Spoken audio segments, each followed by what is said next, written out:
از حالات شبان صادق علی ما خلکی باجری امیدیه ما و از کارمند برگری شهرستانی امیدیه و ما 15 سال از آوه بو پاسکیویا دابیند کم و بری بچیم بعد دوام خویا فرمی از پیده راد بم ساعت 5 از دست پیک سر آوه گرم کنه آوه تا درستن چون که از لوی تأخیر بم چه بید اف بازار که بهن و آف نبیتن ده گلک مینن حتی از دوام بهم ده تهنی بن نقطه 6 حتی نقطه 8 برف نمانه و چون خاصتا پاس کیوی اف حوده نبون مثلا بوری و تشت حسا نبون مال سر کانی و مکانی چت کردن و ما بود گرت آوه چت کردن که بهم وخون و ما پاراستنجی پشتی اف غطاسه در کفتین آف زده بو رکت بوری و غطاسه ما دست بکر که حوده دانین و زده کن تقریبا 6-7 جهه که ما دانن حود و گل کانی آجی در کانی جیه تا این ادماین ما جهت آجی چکریم وقتی پاس بهت اویره کسی که نکوشیدن که طالقه نه کس ضرر رو نکردن او دمین تلویره و یو اویجی که ما اوف گله کنیت یعنی بس کنیت ما هوین اغلب پاس سری مثلا زومن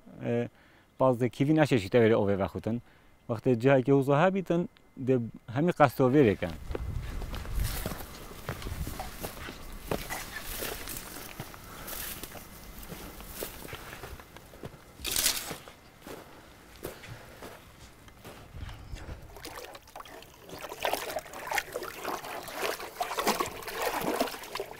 باجی هر چند روز جوره گیم پاکشت کن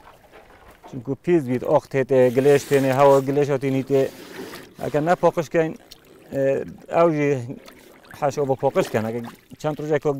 پیز بود بلکه قصد اوه نکنه با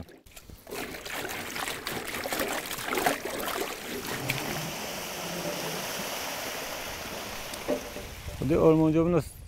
سرکی مدویتن جینگه بیتا پاراستن یعنی وقتی از اوتینم نه باز بو پاسکیویا هستیم بو همی گیوناتن همی بالنده و خو حتی میاشد هنگوینی و یعنی شویجی گله گیونه دیتن یا به شوی داد کردن اویت هن وقت خون یه خالی که ساده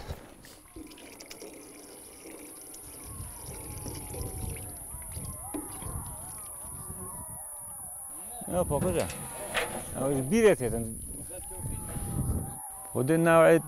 گیانور و پاسکیوی تن، گاوتن، ریویتن، تیریتن، تن شویتن. مثلا سیخران برف نمانه و چوبون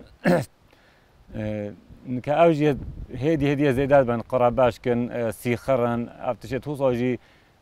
نکه زیادت بنه ول منطقه. هر گیانور که هبیت کو زیاده ببیتن پیدا ببیتن چه خرابیت دانی نش. هر حیوانی که بیت محتاج اوه. از ویکوریت کم ببرم برای یعنی کس چنو دادم بس من دست پی که دست ویشولی کری و از حیات بردوام جیبم و هندی بشم ده زیاده جی کم